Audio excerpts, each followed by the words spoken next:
Hey everybody, back with Mrs. Cantrell on Ivy and Bean. It's time for the next chapter. This is chapter 6, after Ivy and Bean have met, and this chapter is called Beware.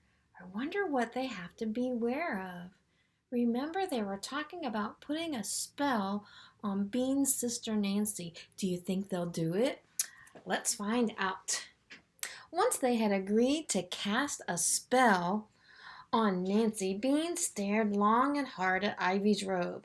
Those little pieces of paper had to go. The first thing we have to do is make you look more like a witch, she said. Ivy looked down at her bathrobe. Why? Bean tried to explain without hurting Ivy's feelings. If you want other people to believe you're a witch, you have to look more witchy.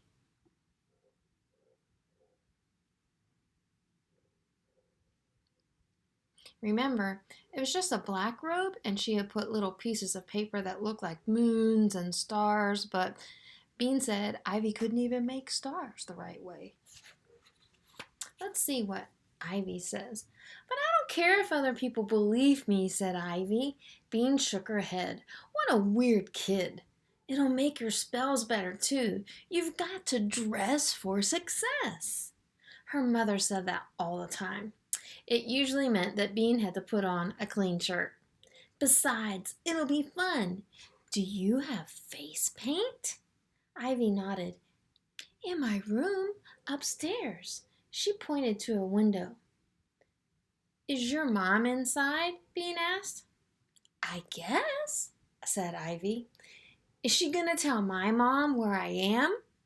Grown-ups stuck together that way. Bean's dad said it was because they were all in a club together, but Bean felt pretty sure he was making that up. Ivy tapped her wand against her hand. Maybe we should sneak in, just to be sure. That was fine with Bean. She loved sneaking. She loved face paint too. And she was really gonna love watching Nancy kick her legs and wave her arms for the rest of her life. They went in the back door to the kitchen. Bean could hear Ivy's mom talking on the telephone somewhere in the house. This is gonna be easy, whispered Ivy. She's working. She yelled loudly, Hi, Mom! Can I have a banana? Hang on a second, Bean heard Ivy's mom say. Then to Ivy she said, Honey, I'm on the phone. Get your own banana. There was the sound of a door shutting. Okay, yelled Ivy. She smiled at Bean. See? Very tricky, thought Bean. Ivy was turning out to be a lot more interesting than she expected. They walked softly past Ivy's mom's door and up the stairs. They were very quiet. At the top of the stairs, there was a door with a sign that said, Beware, in red glitter glue letters. That was Ivy's room. When she went in, Bean stood still and looked all around. This is way cool, she said. She had never seen a room like Ivy's. There were thick lines drawn on the floor, marking out 5 sections. Each section was like a different room. In one section, there was a small sofa on a rug and a bookcase stuffed with books. In another was a table covered with pens and paper and glitter glue and paint. Ivy's bed with a canopy made of silver netting was in another. A dresser and a folding screen painted with clouds were in the 4th section. The 5th section had nothing in it except dolls. Bean had never seen so many dolls in her life. There were the regular plastic kind of dolls. There were the weird staring dolls with fancy costumes that were kept in glass cases at the toy store. Here's her room. All marked out.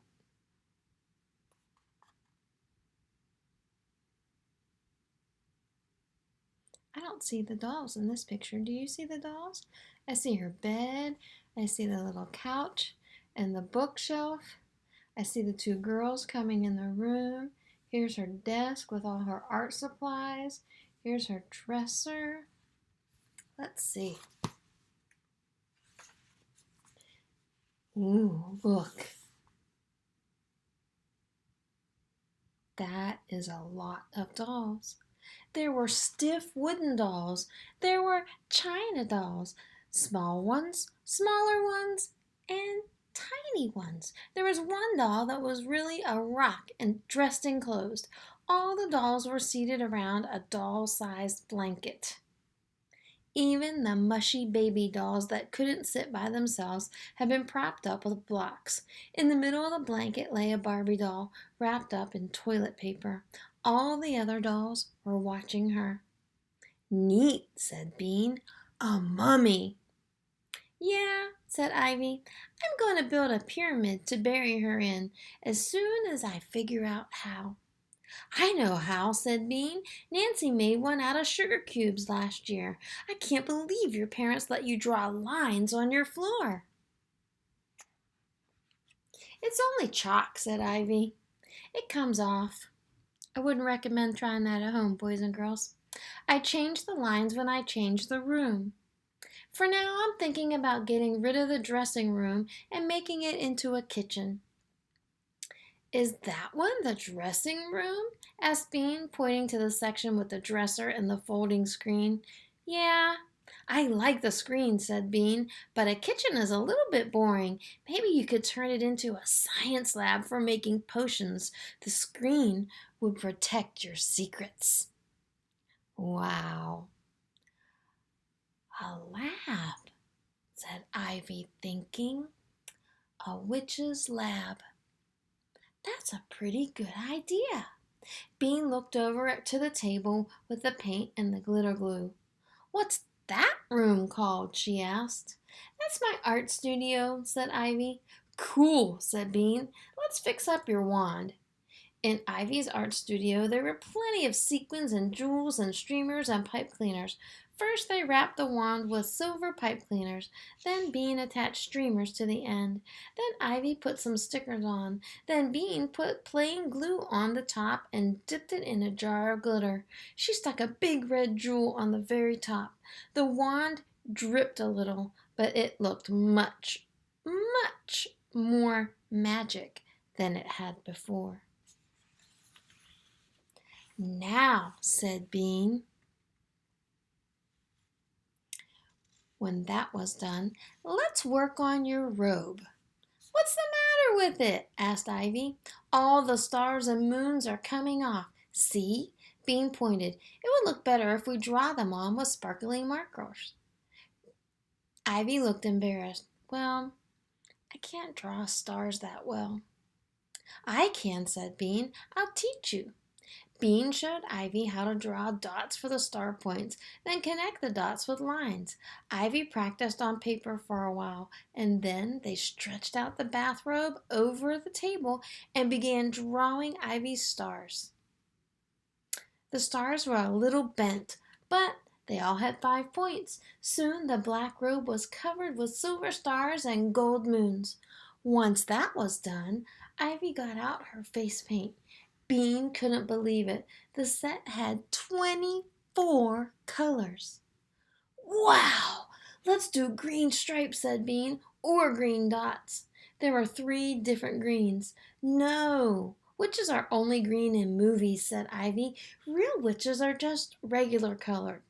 But you've got all this great face paint, said Bean. We've got to use it for something. Ivy thought, you can put black around my eyes. Okay, but aren't real witches kind of pale because they go out mostly at night? Asked Bean. I guess, Ivy nodded. Kind of pale, but not green. My mom knew a guy who turned green. It was because he watched TV all the time, said Bean. But she could tell that she wasn't changing Ivy's mind. What if we did all white with black around your eyes? She suggested. Yeah, Ivy nodded, with a couple of blobs of red on my cheeks for blood.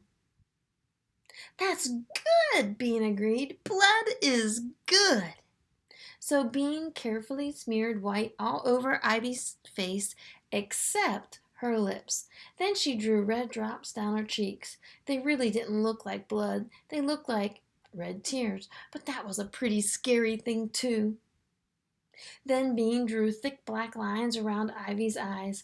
Both girls thought that witches' hats were dorky, so they wrapped Ivy's head in a black scarf borrowed from her mother's dresser drawer. It almost looked like long black hair. Ivy stared at herself in the dressing room mirror. Wow, she said. I look really strange. And she did. Wow. So they're getting Ivy dressed up so that she really looks like a witch. Do you think her magic spell is going to work when they put it on Nancy so she has to dance for the rest of her life? What do you think these two silly girls are going to come up with next? All I can tell you is the next chapter is easy peasy. What do you think's gonna be so easy peasy? We say that all the time in class. Easy peasy, slice of cheesy, right? So, what's gonna be so easy? Casting the spell? That's easy? I don't know. Start thinking about it. Maybe we can talk about it at our next Zoom session. Bye. Love you.